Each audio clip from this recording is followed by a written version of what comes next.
বাংলাদেশে ক্রিকেট মানে আবেগ, ভালোবাসা আর কোটি মানুষের স্বপ্ন। যেখানে কেউ ব্যাট হাতে নেমে লেখেন ইতিহাস, আবার কেউ মাঠের বাইরে দাঁড়িয়ে তৈরি করেন ইতিহাসের পথ। সেই মানুষদের একজন সাইদ ইব্রাহিম আহমেদ। পেশাদার ক্রিকেটার হননি তিনি, তবুও ক্রিকেট মিশে আছে তার রক্তে। শৈশব কেটেছে বল আর ব্যাটকে সঙ্গী করে। স্কুল ক্রিকেটে অংশ নিতেন নিয়মিত। স্বপ্ন ছিল মাঠে লড়ার, কিন্তু জীবন তাকে নিয়ে গেছে অন্য এক গন্তব্যে। তবুও যে মানুষটার হৃদয়ে মিশে আছে ক্রিকেট, সে কি আর খেলা থেকে দূরে থাকতে পারে? দেশে ও এবং এ লেভেল সম্পন্ন করে উচ্চশিক্ষার জন্য দেশ ছাড়েন সাইদ ইব্রাহিম আহমেদ। কানাডার ইউনিভার্সিটি অব টরন্টো থেকে মেকানিক্যাল ইঞ্জিনিয়ারিংয়ে ব্যাচেলর। এরপর ইউনিভার্সিটি অব কেন্ট থেকে ফাইন্যান্স ও ইনভেস্টমেন্ট রিস্কের উপর করেন প্রথম এমএসসি। জ্ঞান অর্জনের যাত্রা থেমে থাকেনি সেখানেও।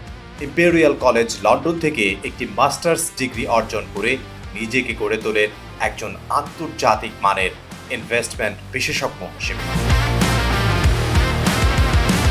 কিন্তু হাজার মাইল দূরের প্রবাসও তাকে ক্রিকেট থেকে আলাদা করতে পারে। কানাডায় পড়াশোনার সময় বাংলাদেশের ক্রিকেটার সাদ বিন জাফরের সঙ্গে পরিচয়। সেখান থেকে শুরু নতুন এক গল্পের। যে দেশে ক্রিকেট খুব বেশি জনপ্রিয় নয়, সেই দেশেও ক্রিকেটকে ছড়িয়ে দিতে কাজ করেছেন তিনি। ছোট ছোট টুর্নামেন্ট আয়োজন, কমিউনিটিকে এক করা, ক্রিকেটকে বাঁচিয়ে রাখার লড়াই। একজন সংগঠকের জন্মটা যেন সেখান থেকেই।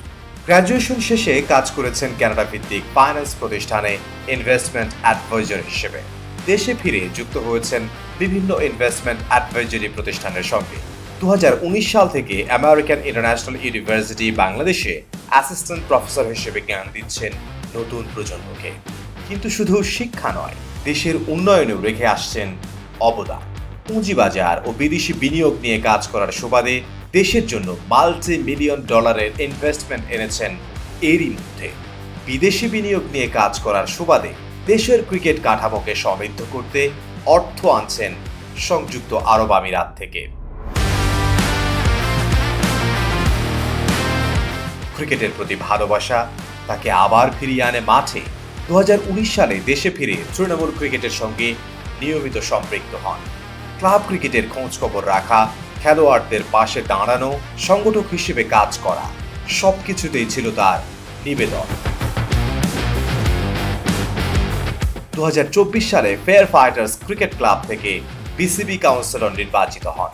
বিসিবির অ্যাডহক কমিটির সদস্য হিসেবে কাজ করেছেন গুরুত্বপূর্ণ দায়িত্ব পেয়েছেন টেন্ডার অ্যান্ড পারচেজ এবং সিকিউরিটি কমিটির। স্বল্প সময়ে নিয়েছেন একের পর এক উদ্যোগ। টেন্ডার ব্যবস্থায় স্বচ্ছতা, অযাচিত খরচ কমানো, মেডিকেল বিভাগের আধুনিকায়ন, প্রশাসনিক কার্যক্রম ডিজিটালাইজেশন, দেশের স্টেডিয়ামগুলোর নিরাপত্তা ও রক্ষণাবেক্ষণে বাংলাদেশ আনসার বাহিনীর সঙ্গে চুক্তি, আটকে থাকা প্রিমিয়ার লিগ চালুর উদ্যোগ, ক্রিকেটারদের সুযোগ সুবিধা বৃদ্ধি। তিনি বিশ্বাস করেন ক্রিকেট শুধু মাঠের খেলা নয়, মাঠের বাইরের সাপোর্ট সিস্টেমও সমান গুরুত্বপূর্ণ। আমরা খুবই স্বল্প সময়ের জন্য বোর্ডে এসেছি এবং আগামীতে কি হবে সেটা নিশ্চয়তা আমাদের কারো কাছে নাই।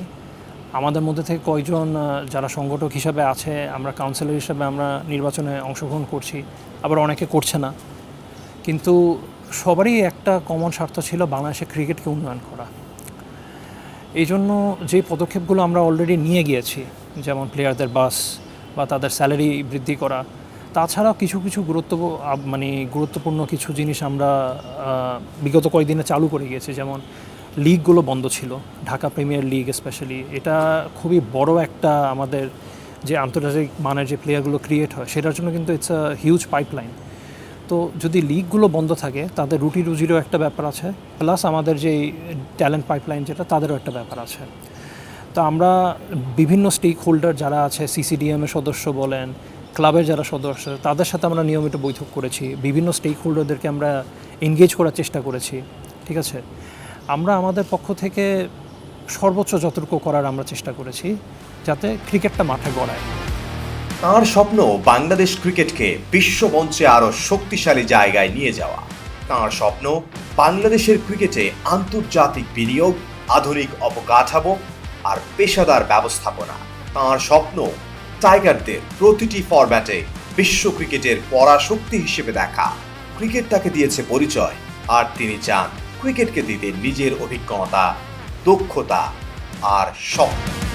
যদি নির্বাচিত হয়ে আসার সৌভাগ্যটা আমার হয়ে থাকে, আমার প্রধান লক্ষ্য হচ্ছে ক্রিকেটের অবকাঠামো নিয়ে কাজ করা। বাংলাদেশের ক্রিকেটকে এবং বাংলাদেশের যতগুলো লিগ আছে, ক্রিকেট লিগ আছে, সেগুলোকে একটা আন্তর্জাতিক পর্যায়ে নিয়ে যাওয়া, ভালো মানের স্পন্সর্স আনা যারা অ্যাকচুয়ালি ক্রীড়ার সাথেও সম্পর্কিত এবং আমাদের প্লেয়ারদের ওয়েলফেয়ারের পিছেও কাজ করবে।